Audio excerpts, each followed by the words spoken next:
ലഹരിക്കും അക്രമത്തിനുമെതിരെ നമ്മൾ നടത്തിയ യാത്ര SKN40 നിങ്ങൾക്ക് ഓർമ്മയുണ്ടല്ലോ.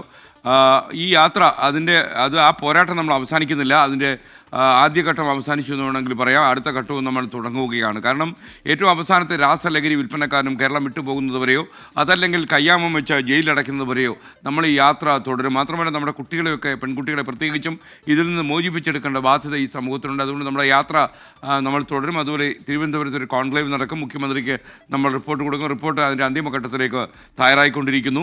അപ്പോൾ ഈ SKN40 പുതിയ പോരാട്ടത്തിൻ്റെ കേരള യാത്ര Kochi Jain deemed to be യൂണിവേഴ്സിറ്റിയിൽ എത്തിയിരുന്നു. ലഹരിക്കെതിരായ പോരാട്ടത്തിന് വിദ്യാർത്ഥികളും അധ്യാപകരും നമുക്കൊപ്പം ചേർന്നു. അതിൻ്റെ ദൃശ്യങ്ങളിലേക്കാണ് നമ്മളിനി പോകുന്നത്.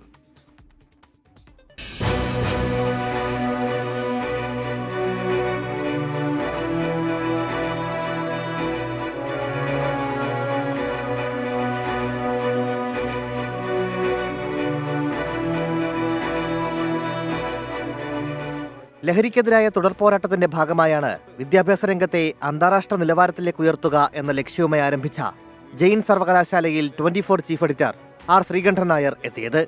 ലഹരി വിരുദ്ധ പ്രവർത്തനങ്ങൾക്ക് പിന്തുണയുമായി വിദ്യാർത്ഥികളും അധ്യാപകരും ഒപ്പം ചേർന്നു.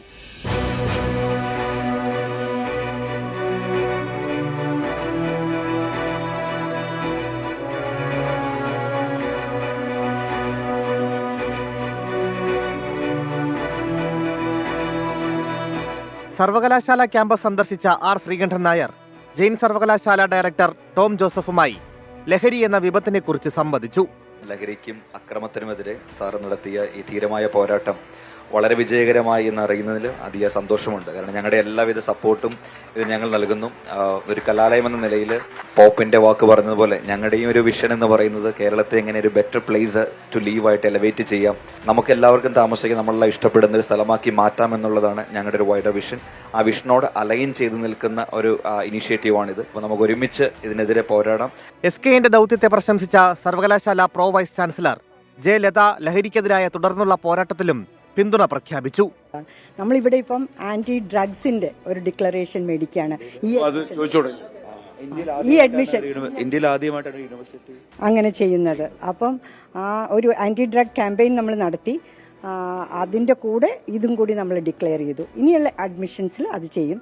ഇപ്പോഴത്തെ സ്റ്റുഡൻസിനോട് നമ്മൾ അവയർനെസ് കൊടുക്കുന്നുണ്ട്. ഒരു മാസത്തെ കേരള യാത്രയുടെ അനുഭവങ്ങൾ SKN ജെയിൻ സർവകലാശാല വിദ്യാർത്ഥികളുമായി പങ്കുവച്ചു. കേരളത്തിൽ നമ്മൾ യാത്ര തുടങ്ങുമ്പോൾ നമ്മൾ വിചാരിച്ചു വളരെ കുറച്ച് പ്രദേശങ്ങൾ മാത്രമുള്ള ഒരു ഇഷ്യൂ ആയിരിക്കും ഇതെന്നാണ്. എന്നാൽ ഈ പല ക്യാമ്പസിലൂടെയും മറ്റുള്ള സ്ഥലങ്ങളിലൂടെയൊക്കെ യാത്ര ചെയ്ത് കഴിഞ്ഞപ്പോൾ നമുക്ക് മനസ്സിലായി ഇത് സ്വാധീനിക്കാത്ത പ്രദേശങ്ങൾ കേരളത്തിൽ കുറവാണ്. മിക്കവാറും എല്ലാ സ്ഥലങ്ങളിലേക്കും ഈ രാസലഹരിയുടെ ലഭ്യതയുണ്ട്. മാത്രമല്ല കേരളത്തിൻ്റെ പുറത്തുള്ള കർണാടക പോലുള്ള സംസ്ഥാനങ്ങളിൽ നിന്ന് മലയാളികൾ തന്നെ ഒരുപാട് രാസലഹരി കേരളത്തിലേക്ക് കൊണ്ടുവരുന്നുണ്ട്. അതൊക്കെ ഉപയോഗിക്കാൻ കുട്ടികളെയും കിട്ടുന്നുണ്ട്. അപ്പോൾ നമ്മൾ പ്രത്യേകിച്ചും ഈ യങ് ജനറേഷനെയാണ് ഇത് അഡ്രസ്സ് ചെയ്യുന്നത്. അത് നമുക്ക് വലിയൊരു ആശങ്ക ഉണ്ടാക്കുന്ന കാര്യമാണ്. നാടിനെ കാർന്നു തിന്നുന്ന ലഹരിക്കെതിരെ ജെയിൻ സർവകലാശാല ഉപാധികളില്ലാത്ത പിന്തുണയാണ് കേരള യാത്രയ്ക്ക് പ്രഖ്യാപിച്ചത്. 24 കൊച്ചി.